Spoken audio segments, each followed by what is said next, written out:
Hello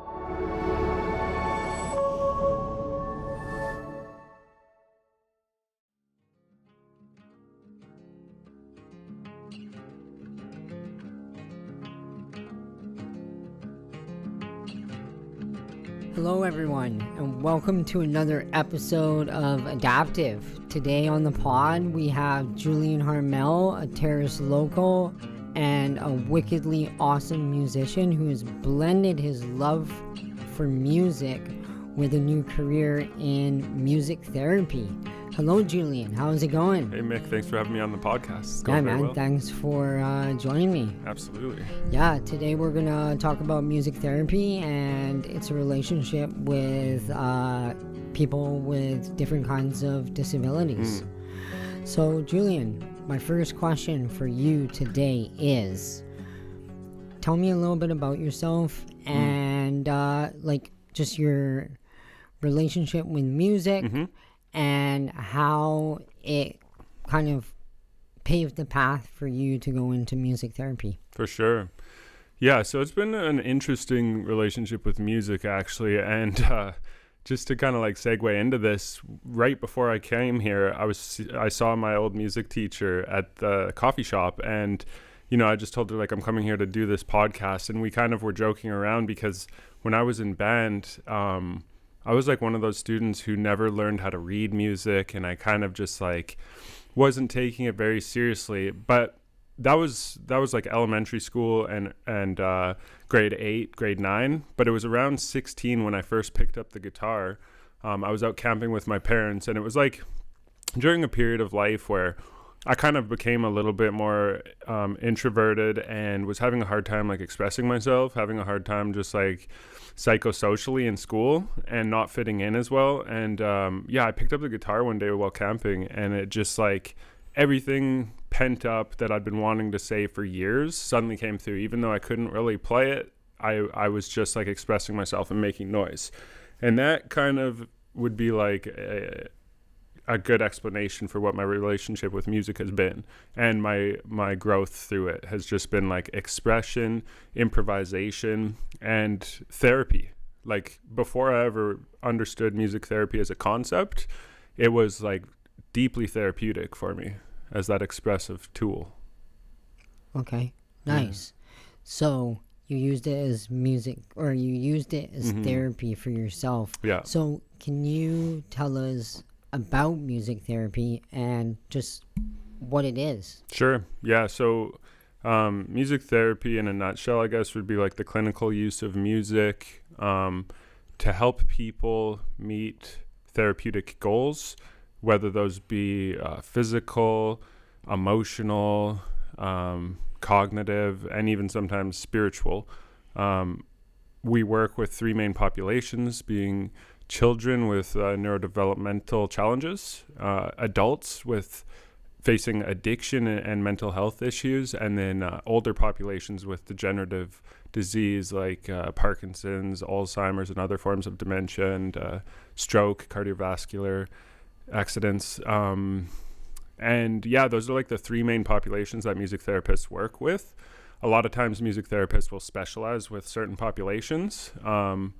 And for myself, I started with the adult population of mental health and substance use, and now I've gone pretty much like full speed ahead into working with children with the neurodevelopmental challenges. Okay. So music therapy, how does it help? How is it different than verbal therapy? Yeah, so that's one of the interesting things is like when people think about music therapy, they think about kind of the same way that I explained my first relationship starting with music is like music has like an innately therapeutic quality to it. And like most people know that, right? It's like you can listen to a song and you can have an experience and you can process emotions and everything like that. So it seems like music is just therapy, but there's actually a lot in common with verbal counseling, and a huge part of the training is actually training in verbal counseling. The main difference, I guess, would be that like you use music. So sometimes you can hit a brick wall, especially like working with my field of interest when I started mental health and substance use.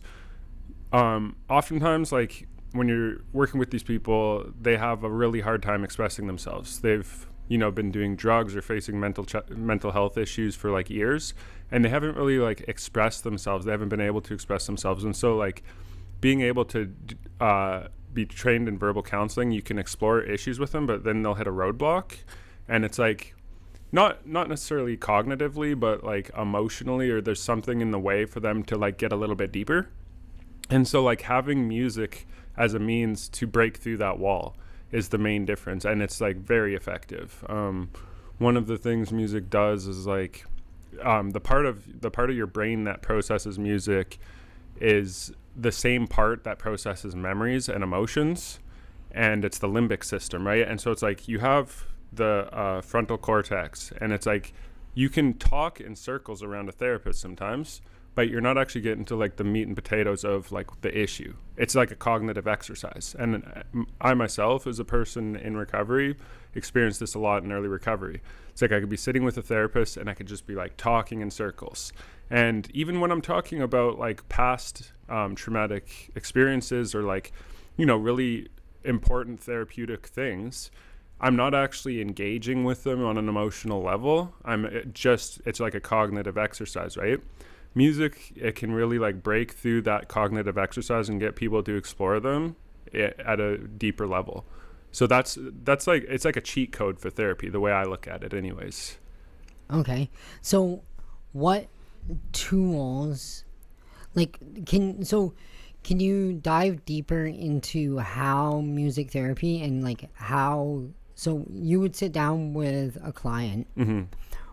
What would you do with a client that is neurodivergent, someone that has like say autism or ADHD? Like what tools are you going to implement to help that person with what they're trying to improve? For sure. So there's specific schools of music therapy, like additional trainings, which I haven't gone too deep into at the moment. So there's like guided imagery with music would be one of those, which would be like working with people with like in a kind of subconscious exercise, like imagery and music. And then there's like analytical music therapy, which would be more toward like a Freudian or Jungian psychology using music. Those take like additional trainings, but like in terms of actual tools or therapeutic interventions that I would implement without additional training would be like, for example, I used to do a group at the treatment center that I worked at. And I mean, the crossover between addiction and neurodivergence is like, it seems, I mean, anecdotally, probably like 70% of the population is like neurodivergent. And one of the things I would do is like, I had a group where I got people to choose a song. I'd pass around a clipboard and get them to write song choice, like write down the artist, write down the name. And then we would watch the music video with like in the group setting or the lyric video.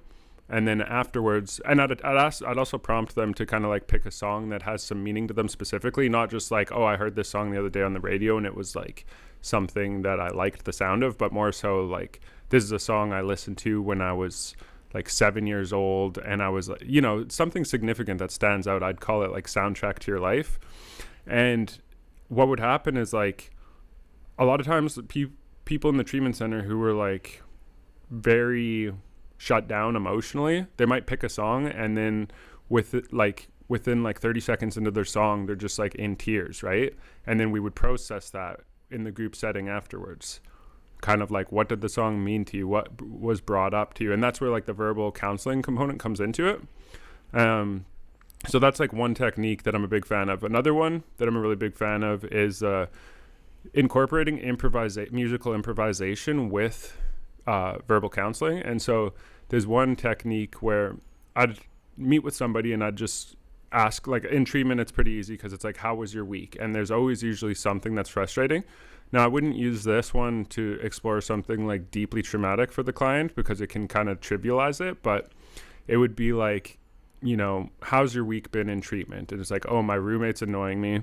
And like, just typical things like that. And, again, with the crossover there's like a lot of neurodivergent people, and maybe they have like a hard time setting boundaries, or they have a hard time like just interacting with the world. You know, if you've heard of the term masking, right? It's like neurodivergent people, they have to like mask to the world, and they have a hard time like sometimes speaking up for themselves, what their needs are, and with confrontation and whatnot. And so as they're telling me about their week, I would be writing down certain things that would stand out, like annoyed, frustrated, and I'd start off like an exercise with them where I'd get them on their instrument of choice. So this is like most effective with somebody who has like a little bit of musical experience. Doesn't need to be a lot, but at least like played a little bit of piano or a little bit of guitar. And after they're done with the verbal component, which would usually take about 10 to 15 minutes, I would just feed back these words to them as they're improvising.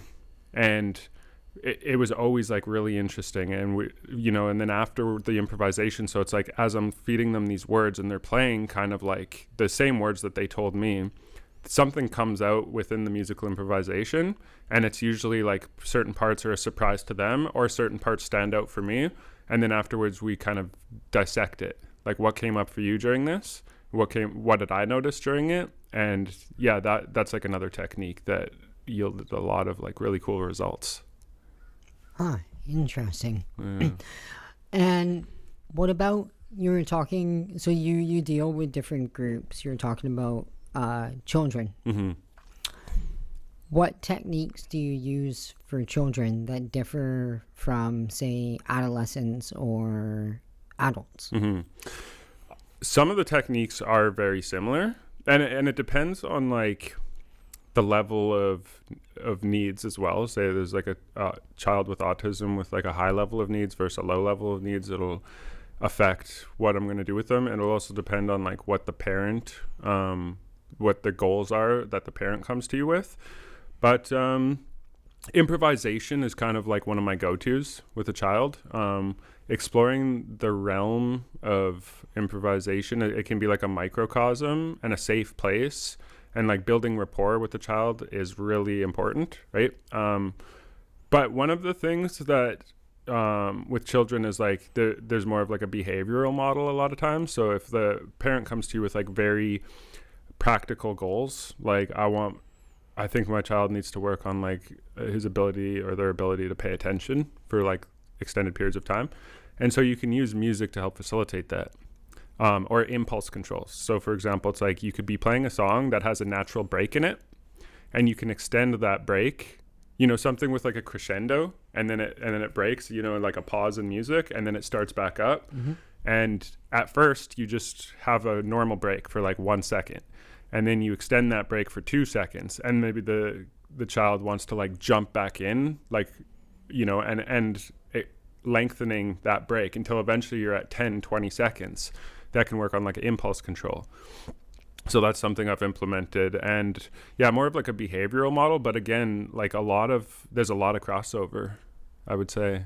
The main thing that changes is like song choices, you know, where instead of like playing Lynyrd Skynyrd Freebird, they're working with like the alphabet ABCs or like Twinkle Twinkle Little Star or something of that nature. Yeah.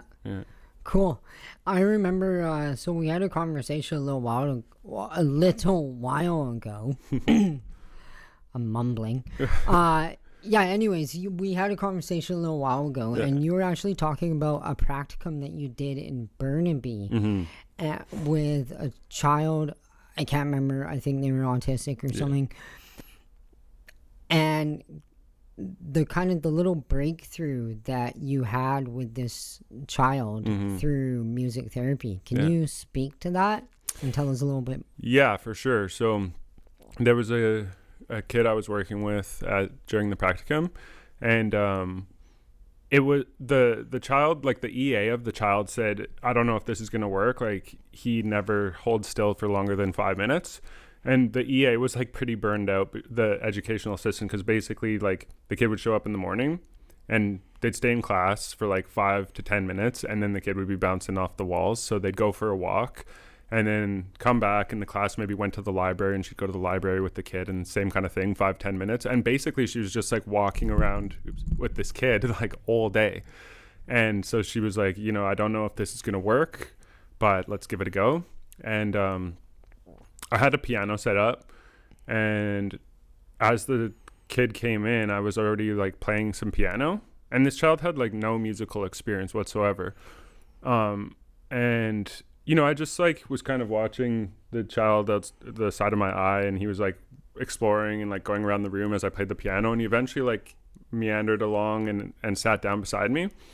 And he began kind of just like exploring the keys and playing, and I was playing it in a key of C major, which is like just the white keys on the piano, so you can't really play a wrong note as long as you're playing the white keys. And so he started playing along with me, and like what we were playing sounded actually like musically pretty appealing. And he sat there for about 45 minutes with me as I played piano. And this is like during the first session, you're kind of just like building rapport. And that's what this was. It was like building rapport, and he would look up at me and like eye contact. And it was like, there was so much being said in the nonverbal communication. It was like, he was looking up at me with like a look that said, nobody's ever connected with me before. And it was like a very powerful experience. And the EA, every time I would look, she was just like in awe and like shock. And, that was something that like really opened my eyes to the power of music therapy. And like, as she said, like, this is the first time he's stayed anywhere longer than 10 minutes. And just continuing to work with him over the course of like that 4-month practicum, it was like a night and day difference with outside of like from the EA's reports, like outside of the class, and his ability to kind of just like socially interact. He was also from like another country, and English wasn't his first language, so like as an expressive means and everything, that was like a very powerful experience that really like piqued my interest into that population as well. Wow, that's cool. So it was through a musical instrument that he was able to connect with you. And express himself. Yeah, totally. Yeah. So that's a lot different than verbal therapy, where it's just we're sitting here having a conversation. For sure. Yeah. So since you moved back to TELUS, how do you see music therapy being a powerful tool in the community? Like especially like in the schools. Are the schools currently implementing any music therapy programs? Not currently. I haven't actually checked in with the school district and whether or not they would be interested in having like a music therapist come in. That was one of my original plans. Private practice has actually taken off like way more than I expected it to from a single Facebook post. So I haven't actually had the time to reach out yet, but as far as I know right now, like there's another music therapist in town, and I think she was just doing private practice as well. One of the things that like I put on my intake form though is the child working with any other therapists, and does the child have an EA?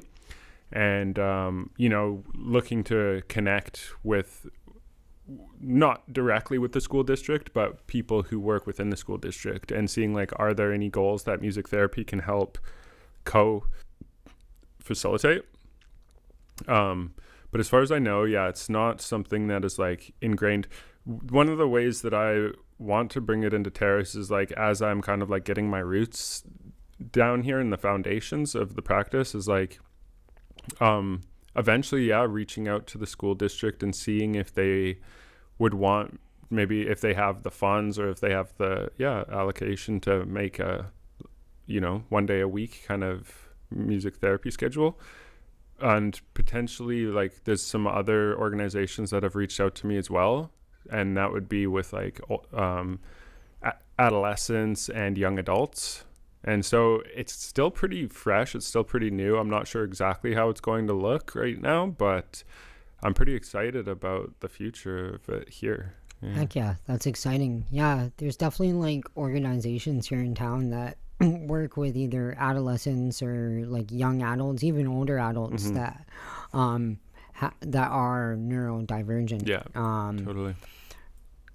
For example, actually, there's an organization that I'm aware of, Provincial Networking Group Incorporated. they have some music. They have some instruments in their office, and I've been in there a little bit, and I've actually seen some of the individuals like just playing on the piano and we're picking up the guitar, and they don't know how to play instruments, but you can see that it has like a therapeutic component to it. Yeah. So, yeah, and like going back to just how I started with guitar, right? Like I didn't really know what I was doing. Yeah. That's the one thing I find about specifically with neurodivergent people is that like they don't need to know how to play. They don't need to have a musical background in order to start expressing themselves, because it's like, yeah, it's just a mode of expression. Yeah. And also like, I don't know what it is, but the musical proclivity of people with autism or ADHD is like through the roof. You know, like some of the children I've worked with, like it's so obvious that they just have perfect pitch like within seconds of meeting them. And I think that it has to do with, you know, it's like if there's certain, you know, like if certain senses are kind of a bit more shut down, other ones are like if your sight, then your sound, your hearing goes up, right? And so it's like if your ability to verbally express yourself is diminished, or not even diminished, but just different, right? Like divergent, then there's going to be other areas where it kind of like shines through, right? That's the way I look at it. Yeah, definitely. Like one sense is, what do they say? Well, if one sense is less, the other one is heightened. Totally. Yeah. Yeah, absolutely. Yeah, totally.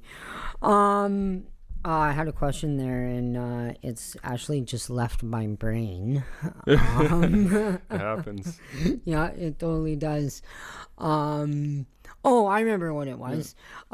So I'm a person with a disability. I have a physical disability. Yeah. Are there any ways that music therapy can help the population of people that have physical disabilities opposed to the people that have like a mental disability? Yeah, there is. And so this is one of the areas, one of the populations where physical goals is very prevalent is with the older population. Not really my level of like expertise, my area of expertise, but so for example, it's like music has been shown to help with like eating disorders. For example, it's like you can play a certain tempo and you can pretty much like regulate somebody's their speed of eating. Okay. And for somebody with gait like issues, like they're walking, maybe veering off to the left or the right, you can use music like marching to help with walking in a straight line. Range of motion is a big one.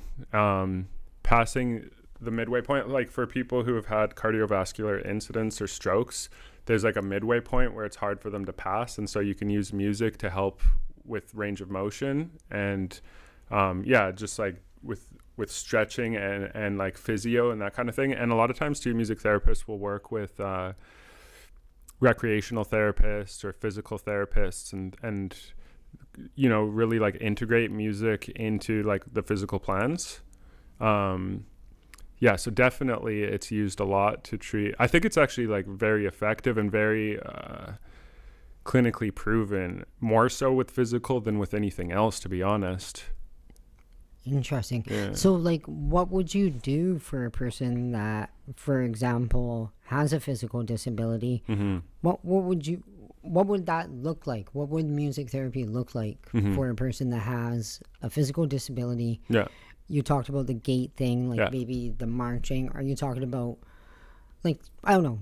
Can you just explain a little bit more about that? Yeah. Like, well, again, it's not really my area of expertise, but like from the techniques I've learned in school and whatnot, music can itself just like help with the motivation to get up and move, right? Right. Something kind of takes over, and it's the same way, like going back to the verbal counseling of like how music can be that breakthrough.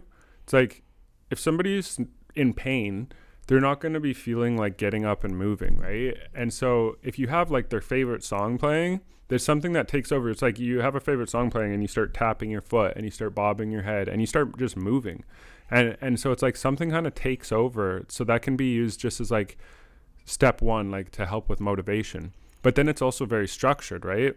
It's structured in tempo, like it has a steady tempo, and that can help with like walking. It has certain pitches, which can help with like, matching tone, matching like speech for people with stroke who are trying to like relearn the ability to speak. And also, what was the other thing I was going to say there? There was another important thing. It's a lot. It's okay. It might come back to you. Like my question came back to me. Totally. Let me ruminate on it for a minute. Yeah, man, just sit with it for a minute. Yeah. It had to do with, breathing. That's what it is. So like, there's one really interesting thing where you can use like a harmonica for people like either with asthma or like COPD, and getting them to do like other woodwind instruments as well. It can really like strengthen the physical, functions of breathing in and out through a harmonica, and also like having those pitches to associate with like the out breath and the in breath, and having like that signal of sound to show them how long their out breath is, right? And also like motivate them. A lot of it has to do with like the motivation aspect as well. Yeah. Cool.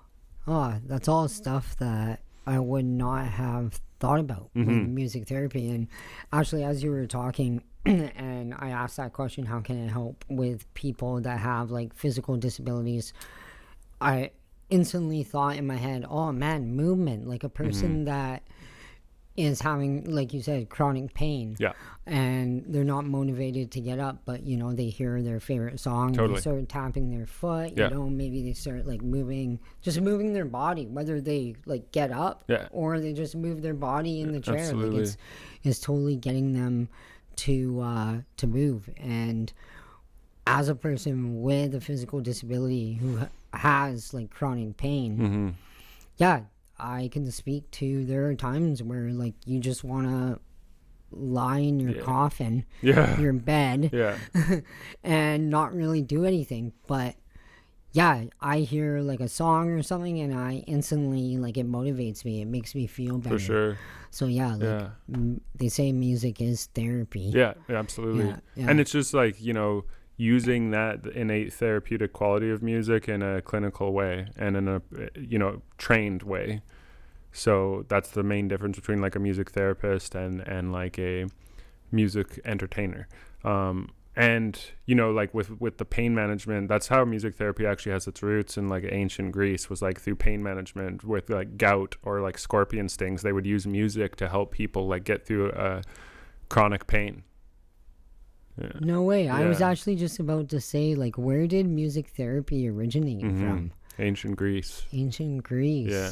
Crazy. And it's also really interesting too, because like, I don't know if you are like fully aware of like the modes of music. That's kind of, it also has its roots in ancient Greece, and they're very, each mode kind of has its like roots in a certain emotion, and they're very expressive, like, modalities of music, right? And so like I use the modes in music therapy now to and like the most basic versions of a mode would be like your major scale, also called Ionian mode, and your minor scale, also called Aeolian mode. And the major kind of sounds like very happy and uplifting, and the minor sounds very sad and like I could actually give you a quick demonstration if you want, but maybe we'll save that for us after the podcast. What do you think? Yeah, totally. We, we could do that after, and sure. I could set the camera up. Sounds good. Yeah. And so like ancient Greece, that's where it started, and it kind of makes sense that it started there, just because of like, it's the birthplace of a lot of things, right? And going back to the other thing you were saying, something that came up too is like the structure of music is also very important to physical goals, right? And the thing that kind of came up to me is like I just did some overdose simulation training at Northern Health a few weeks ago, and it's like, what's the one thing? Have you ever done like a CPR training or first aid or anything? Yeah, I did. I've done my like basic level 1. Gotcha. And when you're doing chest compressions and they say "Staying Alive," the song, Yeah, and it's like do the chest compressions to staying alive, and it's like the structure of music really helps with with the physical, with the increments and everything like that. So it can be very helpful for that. Nice. Yeah, That's cool. So for people that don't know much about music therapy, what would you like people to know about it? Yeah, I mean, there's kind of this like perpetual struggle for music therapists to like validate their own field. Mm-hmm. And I've found myself like already within my practicums and internships and everything of like, I guess I don't know. I think that like as a music therapist, you develop like a chip on the shoulder syndrome, because it's like, oh, you go into a facility or to a clinical setting and they're like, oh, the music teacher's here. You're coming to like play music with people. It's like, yeah, kind of. But I'm also like, I got a bachelor degree and I'm here to like do the same thing you're doing kind of thing. Right. Again, like that's one of the main things is like, there's so much more to music therapy than just music. We're not just like entertainers. We're not music teachers. We're therapists who use music as a means to facilitate the therapeutic relationship. So at the risk of sounding like self-important, I guess that's the thing that I would want people to know, is that there's so much more to it than just like the musical component. And a lot of us are like very passionate about it as well, and we hold music therapy, like we understand the revolutionary kind of changes that it can have for people. So it's like, yeah, there's something about it that we hold very sacred, and we want other people to kind of like recognize, and I think it's going to be more recognized soon too. It's like really on the rise. It's really an up and coming field. And that would be, I guess, like the one thing is like, look into it. It's, and I actually think at times that like, music therapy is almost too vast for its own good, because with all the additional training I was talking about, there's like analytical music therapy, which, in itself is like, there's all these other guided imagery with music, I think is like a 4-year additional thing. Analytical music therapy takes a couple years. There's like Nordoff Robbins music therapy, which is like in New York. It's like a couple additional years. And all of these things, it's like you need a bachelor in music therapy or a master's in music therapy to even start those. And so, it's just like there's so much research going into it. There's so much so many different modalities, and it's that's pretty much it in a nutshell, I guess. Yeah. So you say there's like a lot of different forms of music therapy. Mm-hmm. So here in TELUS, what do you see being valuable, and what is your kind of like 3 to 5 year plan, if you have one, if you thought about that? Maybe you haven't. Maybe you're just taking it day by day. Yeah. But yeah, what forms of music therapy are you specifically interested in, and you see being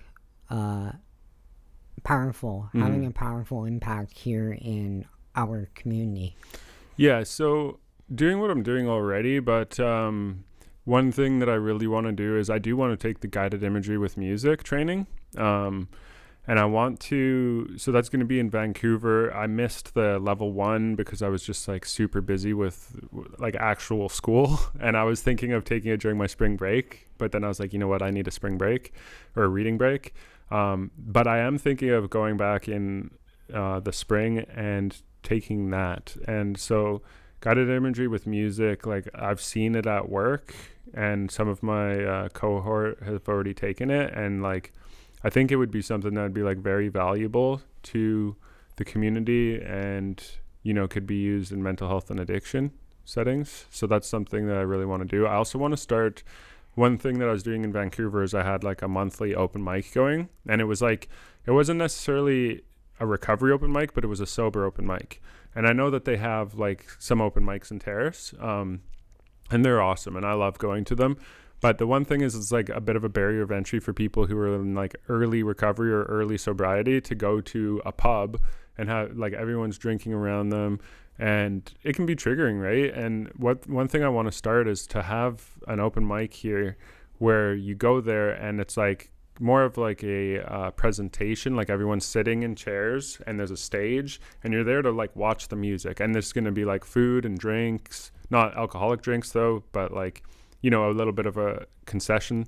And I'm planning to do that, like a once a month open mic thing. And then also potentially with one of the organizations I'm talking to, having some slots open to help prepare people for the open mic, which is another thing I did at the treatment center, right? Is like working with people. They could be at like any level of musical expression. They could be like very beginners. They could be like people that like writing poetry, and just like making backing tracks for them and going up with them to perform. That can be like a huge thing, right? If you're nervous to perform and you have somebody else that's going to like help, you know, co-perform with you. Yeah, that's something that I'm pretty excited to start here. That would be very cool. Yeah. I'm just thinking in my head, like, I don't know if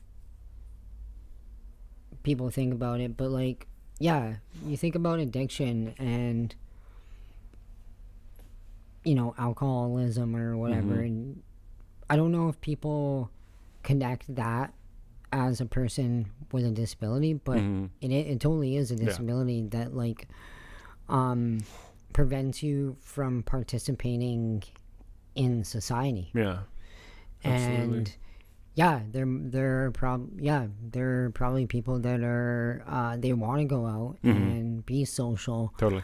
but they don't want to go to these events because there is that drinking component. Totally. So yeah, it would be nice to see venues here in town that are non-alcoholic. Absolutely. Yeah, and I think you hit the nail on the head there. Like alcoholism and drinking issues, drug addiction, mental health disorders as well. It's largely like a collective societal issue, right? And so we were talking a little bit about, before this podcast started, the changes in tariffs, and what you see as a trend throughout major cities, small towns, everything is like a rise in homelessness and you know, these issues facing young adults and older adults.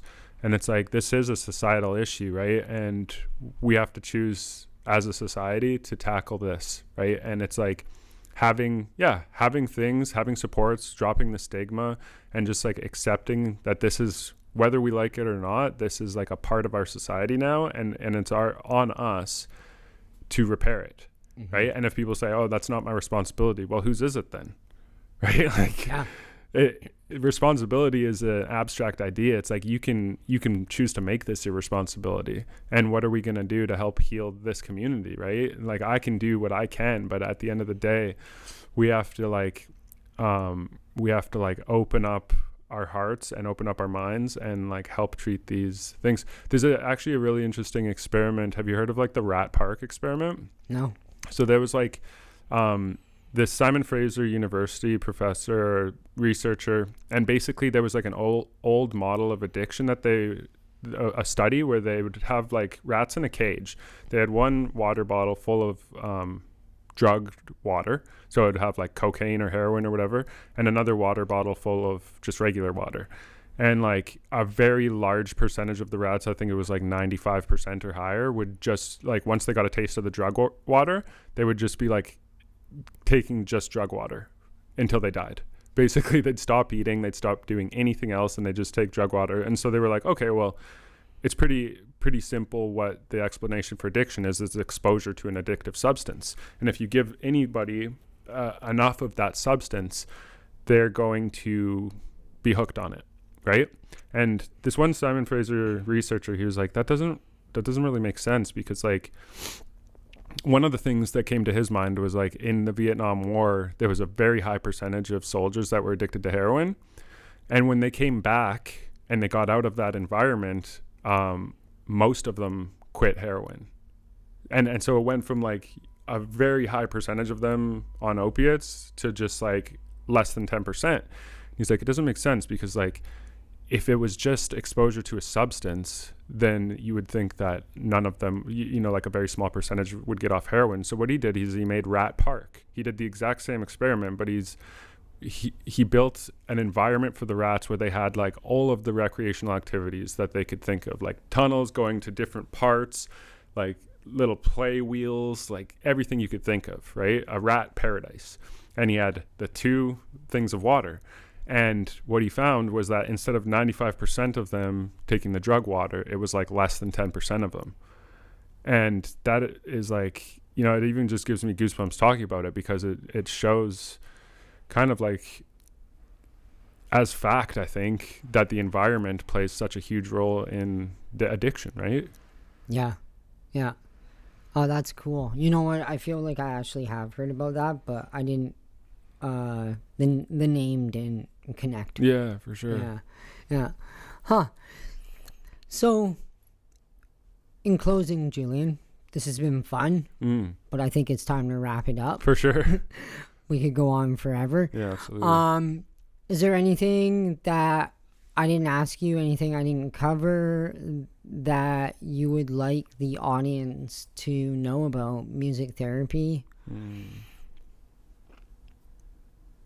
Is there anything that in your mind you're like, man, this is what I want. This is my last. This is what I want to leave the audience with. This is like my final impact statement. I don't know what I'm trying to say. Yeah, no, I get what you're trying to say. I think that it would be, if you're somebody who has struggled with verbal counseling and other means of therapy, maybe give it a try and see if it's something that could work for you, right? Or if it's not even necessarily for you, but for a loved one.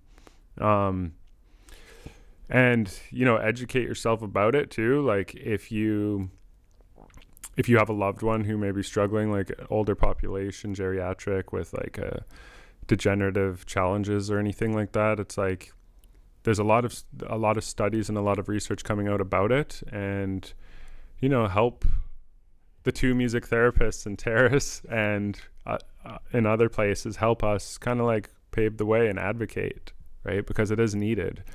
And I guess that would be the closing statement. Cool. I just one last question. Like, what resources would you send a person or tell a person to look at to learn about music therapy before they like book a session with yourself? There would be case studies probably, because those are the most in kind of like layman's terms. It's like an actual case of a participant and like their specific encounter with music therapy and the results. You could look at, you know, sometimes looking at like an actual peer-reviewed study can be like very dry, and it's like using a lot of data and correlations and things, and it's like boring as hell. It's super boring, right? So case studies would be the thing I would recommend. Is something that you know, it just like presents a case and the results, right? And so looking up a case study of like whatever population you're interested in, you know, there's tons and tons of case studies, and you can find them. They're just like freely available online. Yeah. Cool. I like that. Well, sure. Just if you're interested in music therapy, get out there on the World Wide Web and explore. Absolutely. And look up Julian Harmel here in Terrace, BC. What is the name of your practice, Julian? It is just Julian Harmel Music Therapy.